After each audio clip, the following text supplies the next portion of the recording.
നമസ്കാരം. സീരിയൽ നടൻ സിദ്ധാർത്ഥ് പ്രഭുവിന്റെ വാഹനം ഇടിച്ചിട്ട കാൽനടക്കാരൻ ആശുപത്രിയിൽ ചികിത്സയിൽ കഴിയവെ മരിച്ചതോടെ നടനെതിരെ കൂടുതൽ വകുപ്പുകൾ ചുമത്തും. മദ്യപിച്ച് വാഹനം ഓടിച്ചു അപകടമുണ്ടാക്കിയതിനാണ് നിലവിൽ കേസെടുത്തത്. ഇതിൽ നരഹത്യാ കേസ് കൂടി നടനെതിരെ ചുമത്തും. അപകടത്തിൽ ഗുരുതരമായി പരിക്കേറ്റ് കഴിഞ്ഞ ഒരാഴ്ചയായി ചികിത്സയിലായിരുന്ന തമിഴ്നാട് സ്വദേശി തങ്കരാജാണ് ഇന്നലെ രാത്രിയോടെ മരിച്ചത്. ഡിസംബർ 24 വൈകിട്ടായിരുന്നു അപകടം. രാത്രി MC റോഡിൽ നാട്ടകം കോളേജ് കവലയിലായിരുന്നു അപകടം സംഭവിച്ചത്. കോട്ടയം ഭാഗത്തു നിന്ന് എത്തിയ സിദ്ധാർത്ഥ് ഓടിച്ച കാർ വിവിധ വാഹനങ്ങളിൽ ഇടിച്ച ശേഷം ലോട്ടറി വിൽപ്പനക്കാരനായ കാൽനട യാത്രക്കാരനെ ഇടിച്ചു തെറിപ്പിച്ചു. മദ്യലഹരിയിലായിരുന്നു സീരിയൽ നടൻ. സിദ്ധാർത്ഥ് പ്രഭുവിനെതിരെ പോലീസ് കേസെടുത്തിരുന്നു.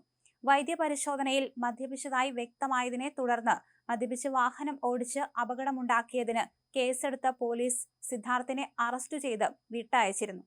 വാഹനം പോലീസ് കസ്റ്റഡിയിലെടുക്കുകയും ചെയ്തിരുന്നു. അപകടശേഷം സിദ്ധാർത്ഥ് പ്രഭു നാട്ടുകാരുമായും പോലീസുമായും വാക്കുതർക്കത്തിലും ഏർപ്പെട്ടിരുന്നു. സിദ്ധാർത്ഥ് നാട്ടുകാരെ അസഭ്യം പറഞ്ഞ് നടുറോഡിൽ കിടക്കുന്നതിന്റെ ദൃശ്യങ്ങളും പുറത്തു വന്നിരുന്നു.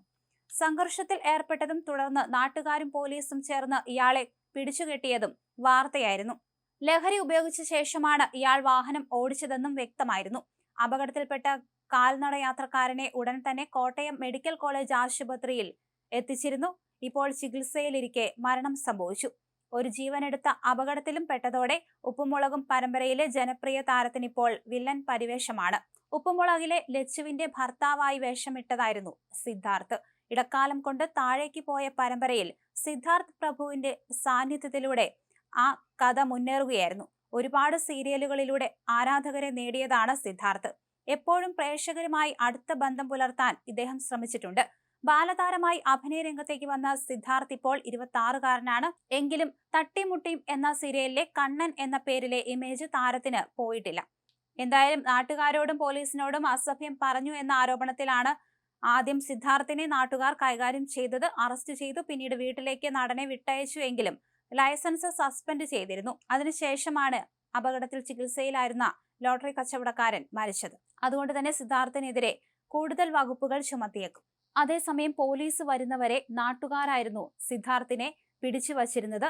ഈ ഒരു സമയത്ത് സിദ്ധാർത്ഥിന് മർദ്ദനമേറ്റിരുന്നു. അതുകൊണ്ട് തന്നെ സിദ്ധാർത്ഥിനെ സപ്പോർട്ട് ചെയ്തുകൊണ്ട് നിരവധി താരങ്ങളും രംഗത്ത് വന്നിരുന്നു.